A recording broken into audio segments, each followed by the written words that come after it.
It seems like everyone these days are wishing for a housing market crash to happen. Reason being is they feel that that'll bring the housing prices down and now they'll be able to afford a house. Does anyone realize how a crash in housing prices affects the economy?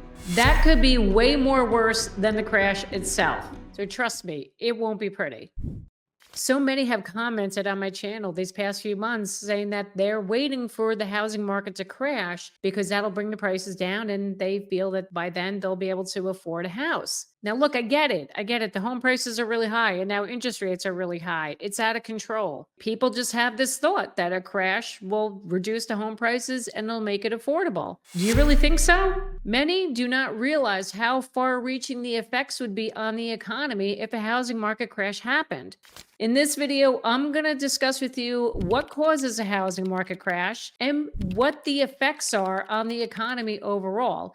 And I'm also going to dive into a little bit about what happened back in 2008. And we're going to compare that to what's going on in today's market in 2024 to show you, what the differences are between the two. So how does that saying go? Be careful what you wish for. Let's get into what the actual meaning of a housing crash is. A housing market crash is a rapid decline in home values over a short period of time. Now, that could happen regionally in certain parts of the country, or that could happen nationwide. Housing market crashes are caused by a variety of factors. It could be an oversupply of housing, a mortgage crisis, an economic recession. Those are a few of the things that could cause a housing market crash. But what a lot of people don't realize, that housing market crash could spill over into the economy in more detrimental ways that will affect the economy. And it's not pretty, guys. So let's break down these causes of a housing crash so we can get a better understanding. A significant economic recession can definitely lead to a downturn in the housing market, and that could potentially cause a crash.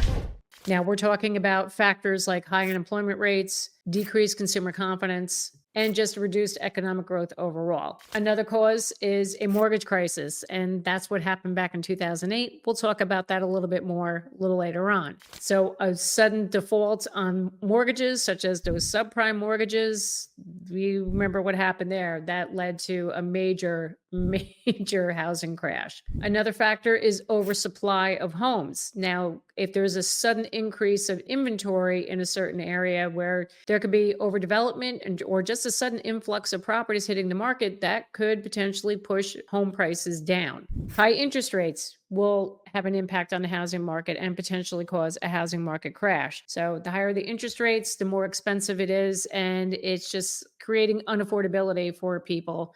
And therefore, that would lead to a decreased demand in people buying homes. So they're just a few of the factors that could contribute to a housing market crash. Now, what happens in a housing market crash? You're all thinking that, it's going to bring the prices down and that's a good thing. Let's talk about the impacts on the economy as a whole from a housing market crash. So a housing crash will have significant impact on unemployment. Now, the first sector that would be affected, obviously, is construction and real estate jobs. So builders, contractors, real estate agents, mortgage lenders, title companies, those people are going to be impacted immediately when there's a housing crash because there's going to be a decrease in demand for all of those services.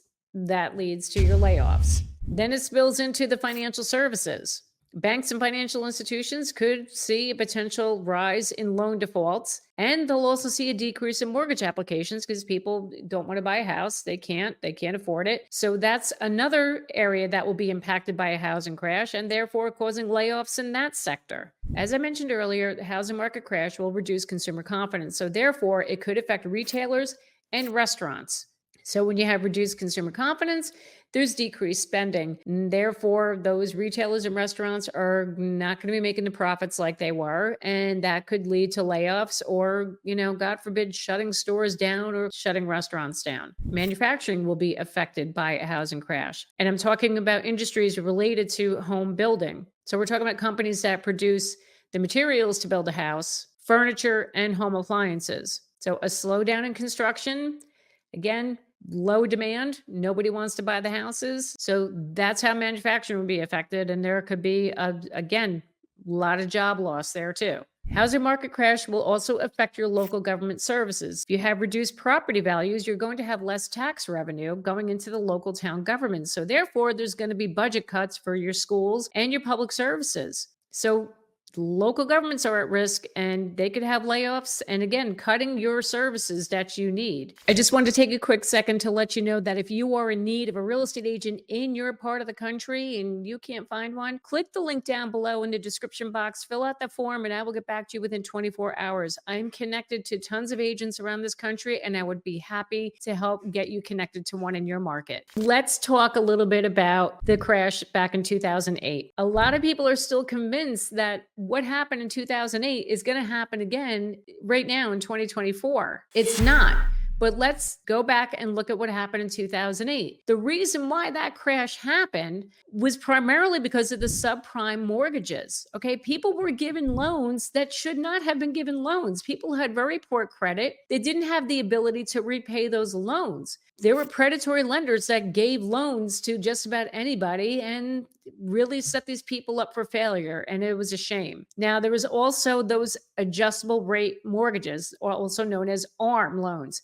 Those ARM loans also contributed to that housing crash. Now, if you don't know what an ARM loan is that you pay a lower interest rate for, say, the first 3 or 5 years that you have your loan. What happened was when people hit that 3-year mark, the interest rate automatically went up to whatever the current rate was. So it went up a significant amount. People couldn't afford it, stopped paying the mortgages, and there you have it. There were foreclosures left and right. And again, that was due to predatory lending. People were sold these ARM loans at making yeah, it's a good deal. You're going to pay this lower interest rate for a period of time. But these people not realizing that once those interest rates go up, that mortgage payment is going to go up so high, and they didn't budget for that and they couldn't afford it. So that was the primary cause of what happened in 2008, and that caused that crash. Since then, things have been put in place to prevent that from happening again. And one of those things was the Dodd-Frank Act. The Dodd-Frank Act was put into place to protect consumers. That was the primary thing, because again, those predatory lenders took advantage of a lot of families and got them to sign on to loans that they could not afford. So that was put into place in 2010 to prevent that from happening again, and to also create more transparency from the financial institutions.